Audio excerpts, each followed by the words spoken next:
Assalamualaikum warahmatullahi wabarakatuh. Saya Ivana Zara Fairuz dengan NIM 2020 1011 03 11138 akan mempresentasikan tentang manajemen kantor hukum dalam mata kuliah manajemen law firm.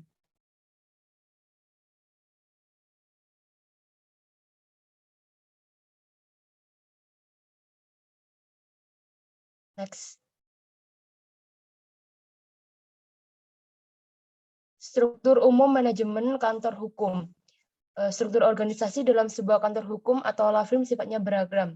Di sini saya akan menjelaskan dua. Yang pertama tentang seperti pada gambar, yaitu pada struktur ini pendiri dari kantor hukum hanya seorang dan oleh karenanya dirinya yang bersangkutan merangkap kedudukannya sebagai managing partner dari kantor hukum yang bersangkutan. Dalam prakteknya, untuk memantapkan kedudukannya dalam proses tersebut sebagai pendiri, maka puncak karir dari pengacara yang bekerja di kantor hukumnya pada tingkatan senior associate. Next. Struktur 2 seperti pada gambar di samping. Struktur ini adalah di mana para partner dalam secara bersama-sama bertindak sebagai pendiri dari kantor hukum yang bersangkutan. Maksudnya di sini adalah jadi pendiri dari kantor hukumnya itu ada dua. Pendiri dalam hal ini memiliki makna melakukan penyertaan dalam bentuk ekuitas dan keahlian maupun kontribusi-kontribusi lainnya yang telah disepakati bersama oleh para pendiri. Apabila ternyata dari para pendiri kantor hukum lebih dari satu orang, maka dipilih salah satu di antaranya untuk bertindak sebagai managing partner. Dalam menjalankan kinerjanya, para partner melakukan koordinasi yang dinamis sesuai dengan pola manajerial yang dibangun dan dikembangkan secara bersama-sama. Next. Kantor hukum merupakan perusahaan. Kantor hukum atau yang lazimnya diucapkan dengan istilah law firm, kantor advokat, adalah sebuah wadah untuk melaksanakan aktivitas kepraktisannya. Begitu banyak bentuk yang lazim berjalan, yaitu baik dalam bentuk-bentuk kapasitas orang perorangan, firma hukum, badan hukum, maupun format lainnya yang secara khusus menekankan pada kantor hukum yang didirikan dalam bentuk mascap. Namun tidak tertutup kemungkinan yang bentuk tanggung jawab terbatas atau limited liabilities, seperti limited liabilities partnership yang ada di Amerika Serikat. Kantor hukum bukan merupakan sebuah badan hukum, terlebih dalam perseroan terbatas. Sejalan dengan hal tersebut, apabila kita perhatikan secara seksama pada maksud dan tujuan sebuah perseroan terbatas yang melakukan kegiatan usaha yang bersifat umum, maka di dalamnya akan didapati bidang-bidang yang dikecualikan dalam maksud dan tujuan sebagai perseroan terbatas. Antara lain, yaitu jasa hukum dan jasa akuntan publik. Beberapa alasan yang mengemuka seputar alasan mengapa sebuah kantor hukum tidak dapat berbadan hukum berbentuk perseroan terbatas. Secara umum dikarenakan dua hal, yaitu yang pertama, perseroan terbatas berorientasi profit, dan yang kedua, pada kantor-kantor hukum dikenal kasus-kasus pro bono. Next. Terdapat dua hal besar yang penting untuk diperhatikan dan diatur dalam aspek keuangan internal sebuah kantor hukum, yaitu pembagian laba dan pembentukan struktur kompensasi. Yang pertama, pembagian laba. Laba yang diperoleh persekutuan perdata ini dari imbalan jasa atau honorarium dan success fee dibagi berdasarkan perjanjian dan asas keseimbangan pemasukan. Sebagaimana telah diutarakan di atas, pembagian antara sekutu statuter tentang laba berdasarkan perjanjian adalah dibagi dengan presentasi tertentu, sama rata atau proporsional menurut penyertaan modal. Sementara pembagian laba untuk sekutu mandater diberikan atas keputusan sekutu statuter yang telah termaktub dalam perjanjian ketika law firm berdiri. Sekutu perlu membuat perjanjian pembagian laba dengan disahkan oleh akta notaris.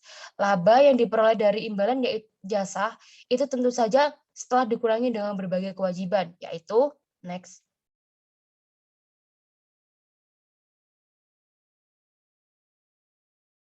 Satu, pembayaran jasa perantara atau mediator dari pihak ketiga yang membawa klien tertentu untuk dilayani.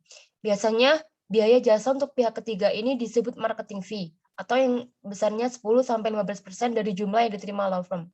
Dua, pembayaran jasa kepada sekutu Anda telah bertanggung jawab menyelesaikan seluruh rangkaian penyelesaian pelayanan jasa hukum kepada klien atau lawyer fee. Yang ketiga, biaya-biaya tetap atau fixed cost, seperti sewa gedung, gaji, dan honorarium pegawai penunjang atau staf, intensif atau uang makan, uang lembur, pengadaan stationery, dan sebagainya. Yang keempat, biaya-biaya tidak tetap atau variable cost, seperti penyelenggaraan pelatihan, wisata karyawan, sumbangan, promosi, publikasi, dan publisitas. Yang kelima, sebagai badan usaha, maka keuntungan bersih juga diperoleh setelah dikurangi dengan kewajiban bayar pajak, terutama pajak penghasilan. Next.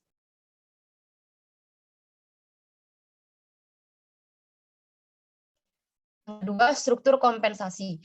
Kompensasi dalam kerangka kantor hukum meliputi penghasilan yang terdiri dari gaji, tunjangan, uang lembur, uang kesehatan, dan bonus. Khusus kepada lawyer, gaji diberikan pada saat law firm sudah berkembang menuju kemapanan. Sementara jika law firm masih dalam tahap operasi di awal pendirian, gaji belum diberikan. Sebagian kompensasinya, maka setiap lawyer memperoleh pembagian pendapatan dari lawyer fee dan success fee. Struktur penghasilan yang diterima semua unit organisasi diatur tersendiri di dalam anggaran rumah tangga atau ART dan ketentuan perusahaan lainnya. Setiap organisasi jasa hukum tentu memiliki kemampuan berbeda dan menghasilkan pendapatan atau income. Next. Terdapat beberapa pos untuk mengalokasikan penerimaan atau setelah dikurangi biaya operasional organisasi law firm, yaitu alokasi gaji, pembayaran jasa perantara klien atau marketing fee, pendapatan perusahaan yang dapat diuraikan secara normatif sebagai berikut. 1. Gaji. Para professional lawyer untuk sebuah law firm yang mapan dapat memperoleh gaji. Bila gaji sudah diberikan, maka para lawyer yang menangani perkara seharusnya 2 orang atau lebih atau teamwork berhak untuk memperoleh 25% dari nilai lawyer fee dan success fee. Sehingga law firm Anda dan sekutu Anda akan memperoleh pendapatan sebesar 65% dan sisanya 10-15%.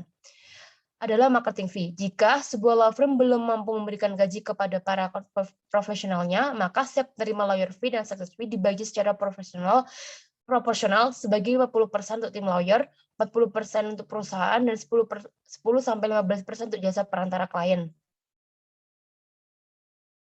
Next. 2. Pendapatan perusahaan. Law firm berhak atas porsi pembagian pendapatan dari lawyer fee dan success fee untuk menjalankan roda organisasi atau biaya sewa kantor, operasional, ketatausahaan, gaji karyawan, pengadaan barang, dan lain-lain, serta akumulasi porsi keuntungan tahunan untuk para sekutu. Yang ketiga, marketing fee. Jasa perantara kepada pihak di luar law firm atau outsourcing, Anda layak mendapatkan tanda apresiasi atau penghargaan. Bagaimana seorang klien yang datang untuk memperoleh jasa hukum biasanya berasal dari rekomendasi seorang kolega. Porsi sebesar 10-15% tersebut adalah berasal dari nilai lawyer fee dan 10-15% dari nilai success fee yang diterima law firm jika perkara berhasil dimenangkan. Terima kasih. Apabila ada salah kata, mohon dimaafkan. Wassalamualaikum warahmatullahi wabarakatuh.